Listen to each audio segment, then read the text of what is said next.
Buenos días, estimados estudiantes de cuarto de secundaria. En el curso de Historia Universal vamos a conocer acerca del grupo de los 20, o el famoso G20. ¿Qué es? ¿Para qué y para qué existe? El G20. A ver, hay que comprender primero qué es el G20 y luego vamos a retroceder y ver los antecedentes, cómo se creó, cuál es la base. Este G20 es el grupo de los países con mayor influencia y que tienen las economías más, se puede decir, fuertes y grandes en el mundo. ¿Okay? Va a ser creada en el año de 1999. Este G20 es un foro que permite cooperar a nivel económico, que te permite hacer consultas, ¿ok? Y también abarca países que tienen gran desarrollo tecnológico y gran desarrollo industrial. De estos G20, más de la mitad de estos países tienen una economía muy fuerte. Son países industrializados. Pero también dentro del G20 hay países que son emergentes, o sea, países en vías de desarrollo. El G20 se divide en países desarrollados y países en vías de desarrollo. Ahora vamos a retroceder y conocer un poco de los antecedentes, cómo llegó a crearse el G20. Todo remonta con el G6. ¿Qué pasaba con el G6? En 1973 decide crearse un grupo llamado el G6, o sea, 6 países que conformaban este bloque. ¿Quiénes eran? Por ejemplo, Estados Unidos, Japón, Alemania, Italia, Francia y Reino Unido. ¿Qué tienen en común estos 6 países? Tienen una economía estable, son países con alto desarrollo tecnológico, con desarrollo industrial. Estos 6 países, para el año de 1976, o sea, 3 años después que se creó el G6, se va a crear el G7. ¿Okay? ¿Quién vendría a incorporarse a este grupo del G7? Canadá. Canadá solicita al G6 que también sea incluida. Por lo tanto, Canadá también es parte del G7. ¿Qué pasaba con Rusia? Rusia no era un miembro como tal del G7, pero Rusia era como una especie de observador. ¿Okay?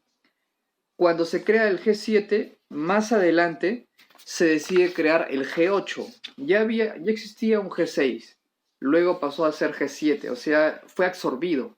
¿Okay? El G6 pasó a ser parte del G7. Y en 1998, Rusia pasa a ser parte de un nuevo bloque llamado el G8. El G8 ya abarcaba Rusia, ya abarcaba también Canadá. Se puede decir que el antecedente o el bloque de países más próximo al G20, que es el actual bloque, es el G8.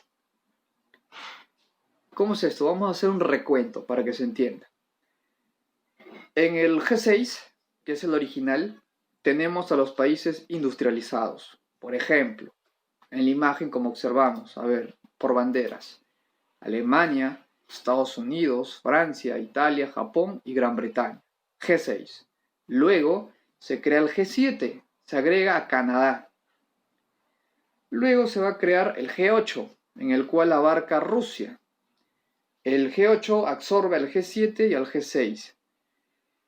Y en 1977 aparece otro bloque más, que vendría a ser la UE, la Unión Europea.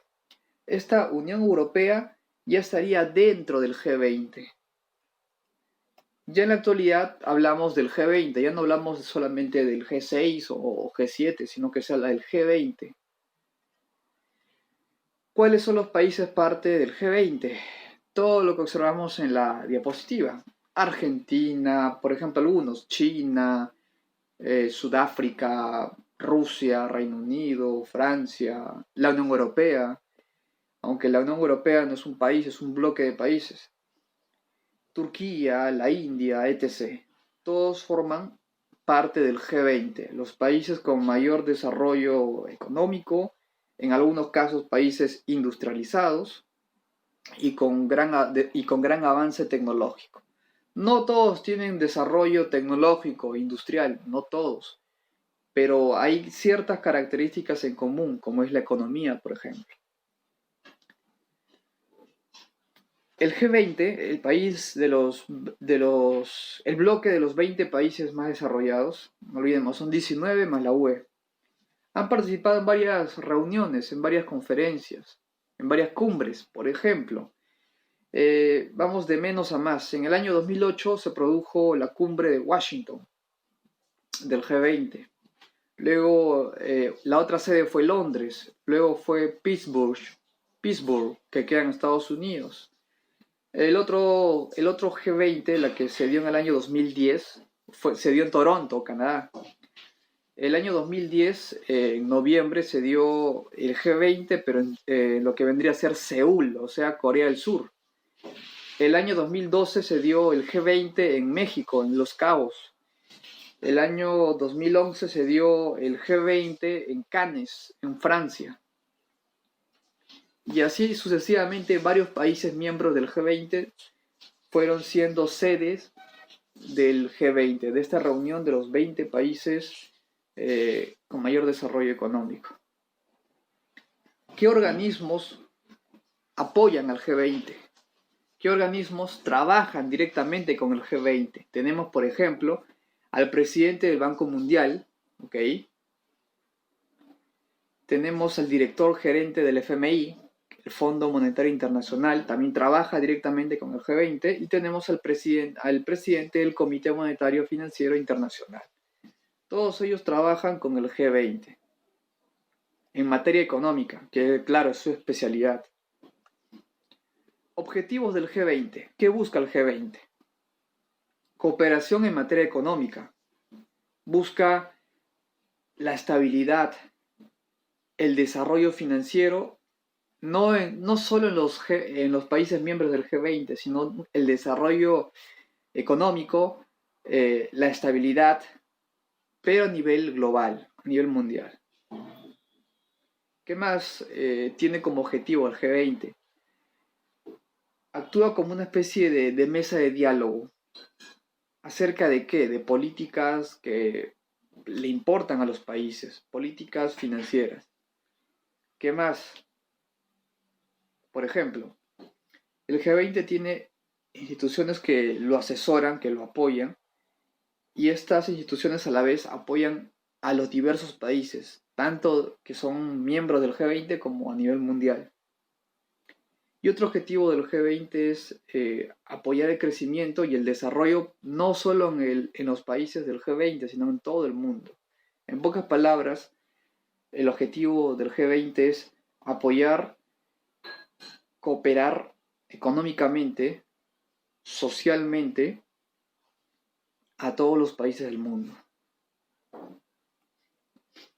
Podemos ver en la imagen los diversos G20 en los diversos países. Por ejemplo, vemos aquí que el G20 que se dio en el año 2017 en Hamburgo, en Alemania, y vemos aquí a los principales líderes, a los 20 países miembros. Aquí no solo observamos los 20 países miembros, sino que también observamos primeros ministros también. En el año 2009, el año pasado fue el último G20 que se dio en Osaka. ¿Ok? Osaka vendría a ser Japón. El año 2016 se dio el G20 en Hangzhou, que vendría a ser una provincia de China. Muy bien. Este sería el objetivo del G20.